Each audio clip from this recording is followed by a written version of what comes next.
다곤의 신당을 무너뜨린 법궤. 사무엘상 5장 말씀. 일블레셋 사람이 하나님의 배를 빼앗아 가지고 에베네셀에서부터 아스돗에 이르니라.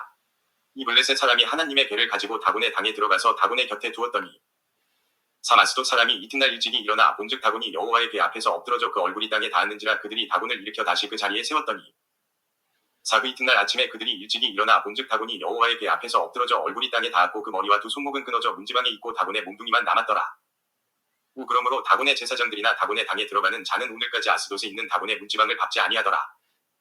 여호와의 손이 아스돗 사람에게 엄중히 더하사 독종의 재앙으로 아스돗과 그 지경을 쳐서 망하게 하니 아스돗 사람들이 이를 보고 가로되 이스라엘 신이 그를 우리와 함께 있게 못할지라 그 손이 우리와 우리 신 다곤을 친다 하고 할 이에 보내어 블레셋 사람의 모든 방백을 모으고 가로되 우리가 이스라엘 신이 걔를 어찌할꼬 그들이 대답하되 이스라엘 신이 걔를 가드로 옮겨가라 하므로 이스라엘 신이 걔를 옮겨갔더니 그것을 옮겨간 후에 여호와의 손이 심히 큰 환난을 그 성에 더하사 성읍 사람의 작은 자와 큰 자를 다 쳐서 독종이 나게 하신지라.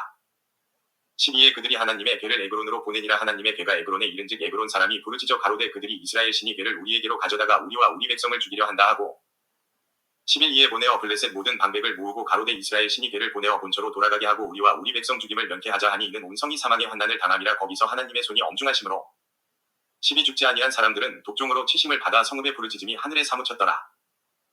사무엘상 5장 2절. 블레셋 사람이 하나님의 귀를 가지고 다곤의 당에 들어가서 다곤의 곁에 두었더니 블레셋 사람들이 이때 여호와의 귀를 이곳으로 가져온 가장 큰 이유는 이곳 신전에 모셔진 자신의 다곤의 신에게 그 귀를 일종의 예물로 바치기 위함이었습니다. 이것은 전쟁에서 이긴 것에 탈취물로서 자기 신에게 바치기 위함이었었죠.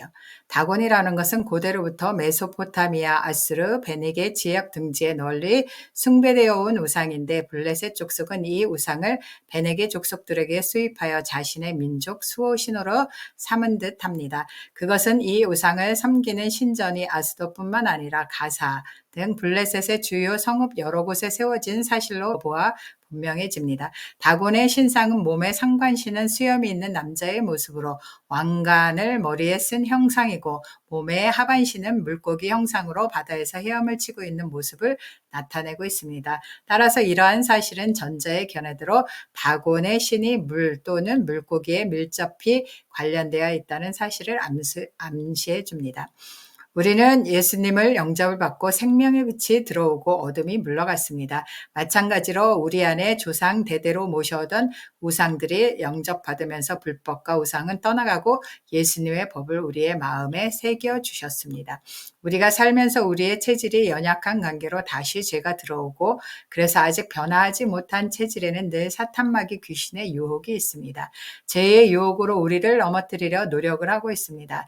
죄의 소원은 내게 있으나 너는 죄를 다스리라고 창세기 4장 7절에 말씀하고 있습니다. 죄를 다스리지 못하면 영혼이 빛을 잃고 다시 죄악의 어둠이 들어오게 되는 것입니다.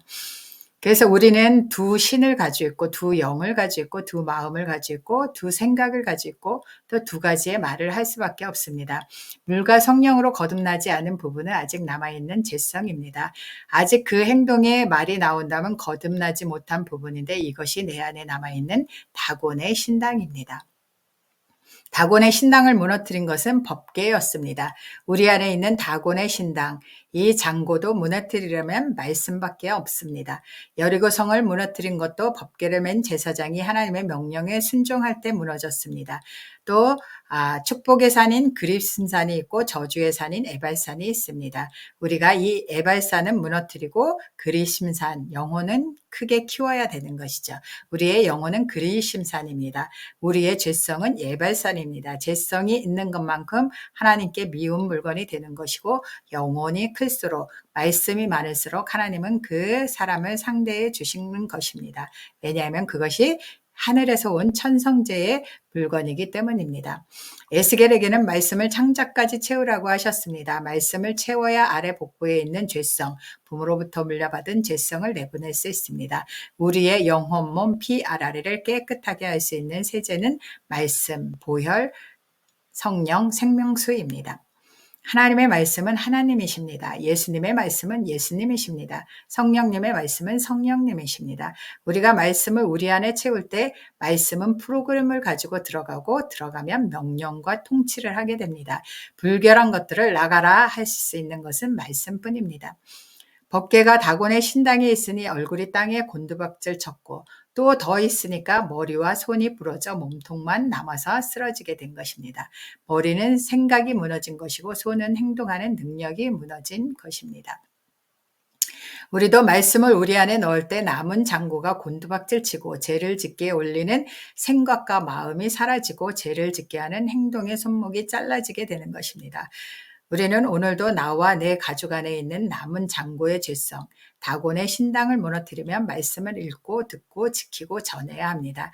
말씀이 들어가 내 안에 채우면 빛이 들어오면 어둠이 물러가듯 다곤의 신당은 머리와 손발이 부러져 쓰러질 수밖에 없습니다. 오늘도 말씀으로 승리하여 다곤의 신당 박살나는 하루 되기를 원합니다.